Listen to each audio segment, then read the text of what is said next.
Salut tout le monde, bienvenue à Finances fondamentales, le podcast d'éducation financière qui se prend pas au sérieux. Chaque semaine, je te synthétise un livre qui touche de près ou de loin les finances personnelles et l'investissement boursier. Je te résume donc des centaines d'heures de lecture de façon simple avec des exemples concrets et transparents. Si tu souhaites prendre en main ta santé financière, t'es à la bonne place. C'est parti, bon podcast!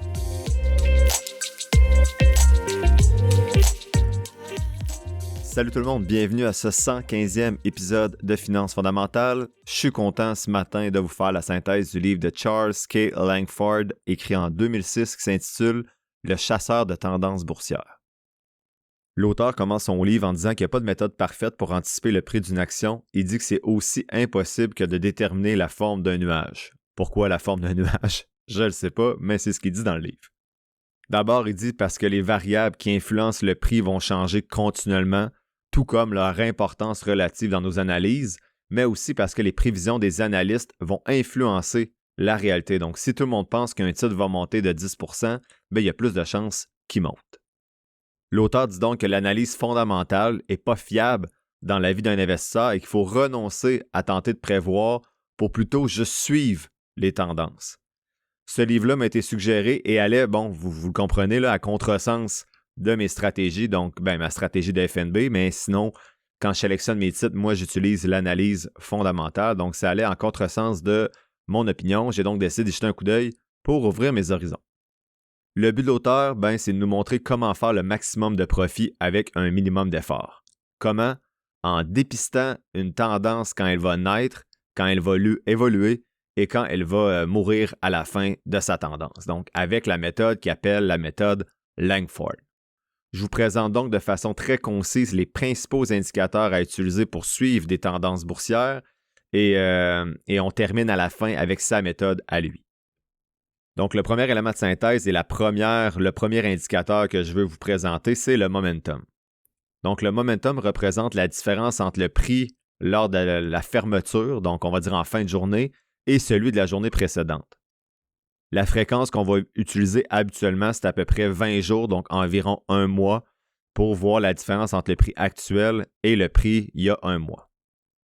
Si vous utilisez des fréquences plus courtes qu'un mois pour voir le momentum, ça va être plus rapide à signaler un changement de tendance dans le prix, mais il y a un plus grand risque d'avoir un signal qui est faux selon l'auteur. Donc, si vous avez une fréquence plus grande que 20, donc plus grande qu'un mois pour voir le momentum, le changement de tendance va être plus lent à apparaître, donc un signal de tendance, on va dire haussier ou baissier, mais vous allez avoir moins de faux signaux selon l'auteur. Donc en gros, si le jour 1, le prix est à 90 et rendu à la fin du mois, donc après 20 jours ouvrables, le prix est à 100, c'est un momentum de 10, donc 100 moins 90.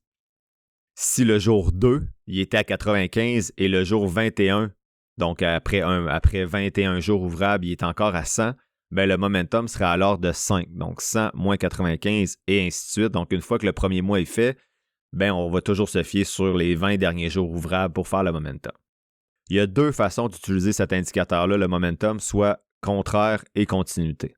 Donc, la première approche est l'approche contraire que l'auteur dit qui est dangereuse, mais que c'est pourtant la plus utilisée au moment d'écrire le livre en 2006. En gros, ce qu'on fait, c'est qu'on va tracer une ligne qu'on appelle survendue et suracheté. Donc, si vous êtes capable d'imaginer une ligne, on va dire en diagonale, là, qui est en train de monter, lui va tracer une ligne au-dessus qui est surachetée et une ligne en dessous qui est survendue. Donc, quand le momentum va descendre sous le prix suracheté, on va vendre. Donc, c'est une tendance baissière, c'est-à-dire que le titre est en train de descendre et on doit vendre le titre, alors que quand le momentum va monter au-dessus du prix survendu, on achète. Donc, ça va être une tendance haussière. Donc, ça ne veut pas dire que le titre est bon ou que le titre va continuer à monter éternellement. L'objectif du momentum, c'est d'acheter un moment où le titre est encore en train de monter et on va espérer vendre pendant qu'il est en train de descendre, mais plus haut que ce à quoi on l'a acheté. Le problème avec l'approche contraire, c'est qu'il n'y a pas de consensus où placer les deux lignes autour du prix actuel de l'action. Donc, ça va influencer la stratégie et ça devient donc très subjectif. Dans certains exemples, on va mettre 2 de momentum et moins 2. Donc, on va s'assurer d'acheter quand le titre dépasse le 2 ou de vendre quand il diminue en bas du moins 2. Donc, les lignes sont proches quand même du prix actuel. Mais les auteurs disent que si le stock est volatile, on doit avoir un écart plus grand, mais combien plus grand? Donc, est-ce que ça serait 5, moins 5 autour de la ligne pour savoir quand vendre ou acheter? Donc, il termine en disant que l'approche contraire du momentum, c'est comme une chimère, ça ne fonctionne pas vraiment. La deuxième façon d'utiliser le momentum, c'est la continuité. Donc, pour lui, c'est la meilleure utilisation à faire du momentum. Ça ne nécessite pas de tracer des lignes sur un graphique. Ce que ça va faire, ça va plutôt nous informer si on s'approche de l'essoufflement d'une tendance actuelle, qu'elle soit haussière ou baissière. Donc, en gros, si la ligne momentum et la tendance du prix sont inverses, donc c'est un signe d'essoufflement. Donc, si le momentum est en train de diminuer, mais que le prix continue à monter, bien, ça veut dire que ça va bientôt arrêter cette tendance haussière-là et l'inverse pour la tendance baissière. Donc, lorsqu'il y a une divergence, ça nous informe qu'il y a un essoufflement dans la tendance. Donc, si le prix monte encore, mais que le momentum baisse, ça veut dire qu'il y a un essoufflement, comme je viens de dire, dans le prix haussier. On devrait donc vendre. Et si le prix descend, mais qu'on voit que le momentum augmente, bien, on devrait acheter. On ne sait toutefois pas dans combien de temps la tendance va s'essouffler. C'est plutôt une lumière jaune que rouge. Donc, ça nous invite à mettre des ordres de vente ou d'achat, mais pas à tout liquider ou à tout acheter. Donc, il faut être prudent. Ce n'est pas un signal clair d'achat ou de vente, mais c'est plutôt un indicateur. Il dit de se méfier des momentum qui utilisent, en fait, l'indicateur momentum, qui utilise autre chose que des prix de fermeture. Donc, on devrait juste se fier sur le prix de fermeture en fin de journée pour calculer le momentum. Sinon, ça rend la donnée inutile selon l'auteur. Je fais une petite pause pour vous parler de Christine Pelletier, qui est conseillère en sécurité financière et représentante en épargne collective chez GFM Groupe Financier. Je me rends compte avec tous mes accompagnements qu'il y a certaines personnes qui peuvent être intimidées par l'investissement autonome ou qui ont tout simplement pas la même passion que moi pour gérer leur placement. Si vous vous reconnaissez là-dedans, ben Christine pourrait être la personne pour vous accompagner. Avant de vous la référer, vous pouvez être sûr que j'ai fait tous les devoirs que je vous dis de faire avec les personnes qui vous accompagnent pour vos finances et je lui ai posé toutes les questions qu'on a vues jusqu'à maintenant sur le podcast. Christine est en plus une fidèle auditrice du podcast et c'est une vraie passionnée de finances. Elle utilise une approche personnalisée et ajuste son accompagnement selon vos besoins. Et plus beau dans tout ça, ben c'est qu'elle offre des FNB indiciels comme je vous suggère de le faire depuis le début du podcast. Elle peut aussi vous accompagner pour vos besoins d'assurance vie, d'invalidité et de maladies graves. Vous trouverez toutes les informations nécessaires pour la contacter dans la description de l'épisode. Merci à Christine Pelletier et GFM Groupe Financier d'aller au-delà de la finance et de soutenir le podcast. À noter que les fonds communs de placement sont offerts par Investia Services Financiers Inc. Donc, c'est ce qui fait le tour du premier indicateur momentum. Puis bon, vous aurez compris, là, j'ai oublié de le dire en début d'épisode, mais c'est un épisode un peu plus technique. Là, justement, on est dans l'analyse technique.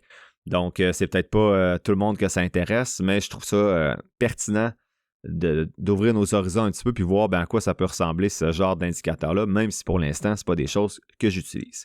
Et pour le momentum, on a vu dans l'épisode 113, je pense, il y a 2 semaines, quand j'ai fait la synthèse des rendements des stratégies expérimentées en 2024, on se rendait compte que les approches momentum semblent avoir été intéressantes historiquement et l'année passée, on est allé jusqu'à du 107% de mémoire avec une des stratégies. Donc, le momentum, ça semble être un des indicateurs intéressants lorsqu'on veut faire ce type d'analyse-là un peu plus technique. Deuxième élément de synthèse, c'est un autre indicateur. L'auteur l'appelle l'enfant du momentum. Il appelle ça le RSI, donc le Relative Strength Index. Il dit que c'est aujourd'hui plus populaire que le momentum et ça offre un pourcentage de 0 à 100 en utilisant la différence entre les prix de fermeture aussi, comme pour le momentum, mais dans un intervalle plutôt que d'utiliser seulement 2 prix. Donc, avec le momentum, on prenait le prix il y a 20 jours et le prix actuel, on calculait la différence, ça donnait un momentum. Le RSI se calcule en utilisant plutôt la moyenne des 14 derniers momentum positifs et on les divise par les 14 derniers momentum négatifs. Pourquoi 14? L'auteur dit qu'il n'y a pas de réponse claire. On peut ensuite utiliser le RSI comme le momentum. Donc, on peut utiliser l'approche contraire ou l'approche en continuité et l'auteur dit que la continuité est encore plus pertinente que le contraire comme pour le momentum. Donc, au lieu de tracer des 2 ou des moins 2, on va plutôt mettre des lignes maintenant de pourcentage. Donc, eux traçaient des lignes à 70% suracheté, donc au-dessus du titre, lorsqu'on devait acheter, et moins 30% sous le titre où ça devenait survendu. Donc, le RSI arrive à un pourcentage de 0 à 100, puis là, on a même des moins, donc de 0 à moins 100 également.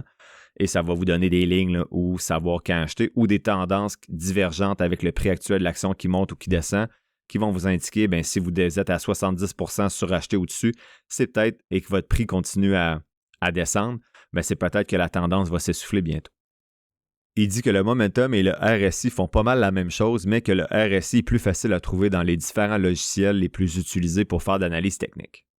En gros, après ces deux premiers éléments-là, il disait que autant le RSI que le momentum sont trop fragiles et ne peuvent pas donner des signaux d'achat ou de vente solides. Donc là, je me suis dit à ce moment-là, je venais de lire 55 des 134 pages du livre pour rien, donc j'avais bien hâte de lire la suite. Troisième élément de synthèse, c'est les moyennes mobiles. Avant, on parlait de moyenne mobile simple selon l'auteur, donc exemple, une moyenne mobile de 28 jours, on prenait le prix de fermeture des 28 derniers jours divisé par 28. Donc, on va voir plus loin que ça a évolué, mais on va partir ici là, pour bien comprendre. Donc, pour une moyenne mobile, tu prends la moyenne des 28 derniers jours divisé par 28 et ça donne une moyenne mobile 28 jours. Donc, cette ligne-là de moyenne mobile souvent est beaucoup moins volatile que le prix réel de l'action qui peut bouger plus d'un jour à l'autre, alors que cette ligne-là souvent est un petit peu plus aplatie là, dans un graphique. L'auteur dit qu'on doit utiliser une moyenne courte et une moyenne longue. Donc, peu importe la fréquence utilisée, on doit avoir un ratio 1,4. Donc, tu pourrais avoir une moyenne mobile courte de 50 jours, une moyenne mobile longue de 200 jours. Donc, tu aurais une ligne qui signifie les 50 derniers prix de fermeture divisé par 50 et l'autre, les 200 derniers prix de fermeture divisé par 200. Ou tu peux prendre 7,28, peu importe, il faut que ton ratio soit 1,4.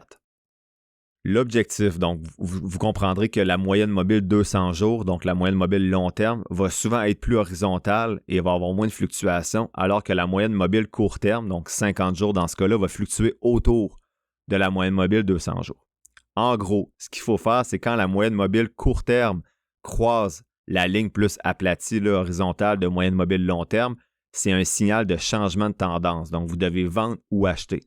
Donc, si la moyenne mobile court terme croise la moyenne mobile long terme en montant, c'est un signal d'achat. Et si elle la croise en descendant, c'est un signal de vente. L'auteur termine sur les moyennes mobiles en disant que ça fait le même travail que le momentum et le RSI. Le RSI, l'objectif, c'est de détecter des changements de tendance. Donc, il dit que le plus simple et facile à utiliser, c'est le RSI et que si on avait choisi entre les trois, donc momentum, RSI et moyenne mobile, lui choisirait le RSI. C'est inutile de choisir 2 ou 3 indicateurs qui font la même chose. OK. Ici, si vous êtes déjà mêlé, ça se complexifie un petit peu. On parle du LOSC. Donc, les moyennes mobiles vont permettre d'avoir un indicateur qui s'appelle le LOSC, soit le Line Oscillator. Donc, le Line Oscillator, avec mon super anglais. Donc, c'est quoi ça, le LOSC? C'est la différence entre les moyennes mobiles court terme et long terme. Donc, idéalement, sur la même période que le long terme, que le court terme, pardonnez-moi. Donc, si la moyenne mobile court terme signifie un prix à 37 $ et que la moyenne mobile long terme est à 34 $, la différence entre les deux va être de 3 $. Donc, ce qu'il faut faire, c'est qu'on prend la moyenne sur la même durée que le court terme, donc 50 jours, on va dire. Donc, 3 $ divisé par 50, ça va donner le LOSC.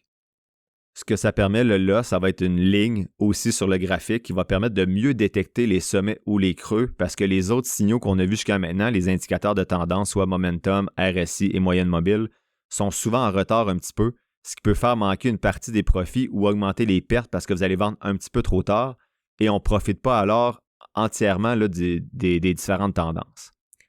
Donc, plutôt qu'attendre que la moyenne mobile court terme croise la moyenne mobile long terme, ce qu'on va faire, c'est quand la moyenne mobile court terme va croiser le LOSC sur une pente descendante, donc au-dessus de la moyenne mobile long terme, ça veut dire que la tendance haussière des prix va s'essouffler et qu'il faudrait vendre. Donc, ce signal-là va arriver avant que la moyenne mobile court terme croise la moyenne mobile long terme. Donc, on peut profiter de vendre plus tôt dans ce cas-ci ou d'acheter plus tôt quand on est dans le scénario inverse. L'auteur dit que le LOSC, c'est un indicateur très intéressant, mais qui est peu utilisé maintenant parce qu'il a été délogé par le MACD, qui est le 4e élément de synthèse aujourd'hui. Après 3 éléments de synthèse, j'ai encore oublié de vous dire quelque chose. Vous comprendrez encore une fois que ce n'est pas mon domaine d'expertise, l'analyse technique. J'ai un petit peu plus de notes que d'habitude aujourd'hui pour vous rapporter les éléments importants du livre parce que je les maîtrise moins. Donc, s'il y a des gens qui sont experts d'analyse technique puis qui écoutent le podcast puis qui disent « Mon Dieu, il y a 3-4 affaires, t'as dit qui n'ont aucun bon sens », écrivez-moi, je vais rectifier le tir, mais c'est vraiment les propos de l'auteur là, que je rapporte le plus de la façon la plus neutre possible aujourd'hui.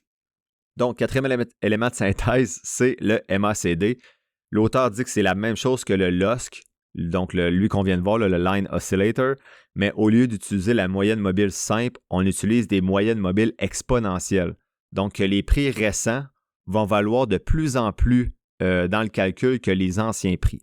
Ça semble logique sur papier, mais l'efficacité pratique là, est négligeable comparée au LOSC. En gros, c'est la même chose que le LOSC. Là, puis j'avais à peu près 5 lignes de calcul pour vous expliquer tout ça, mais j'ai regardé mes notes j'ai pris une petite pause, j'ai regardé mes notes, puis je pense que sur le podcast, ça ne passera pas là, des 10.66 fois 0.67, entre parenthèses, fois 0.33. Je vous épargne ça. Donc, en gros, ce qu'il faut retenir, c'est que le MACD fait la même chose que le LOSC qu'on vient de voir, donc qui calcule la différence entre la moyenne mobile court terme et long terme. C'est juste qu'au lieu d'accorder une valeur égale, on va dire, aux données des 28 derniers jours, ben, les dernières journées vont valoir plus que les premières. Donc, ça se peut que ta dernière journée, ton jour 20, ben, la moyenne là va compter plus. En fait, ça se peut pas. C'est ça le calcul. Elle va valoir plus que la première journée de la moyenne parce que l'intention derrière la MACD, c'est de dire les prix plus récents devraient avoir plus de valeur dans le calcul parce qu'elles représentent davantage la réalité actuelle de la valeur de l'action.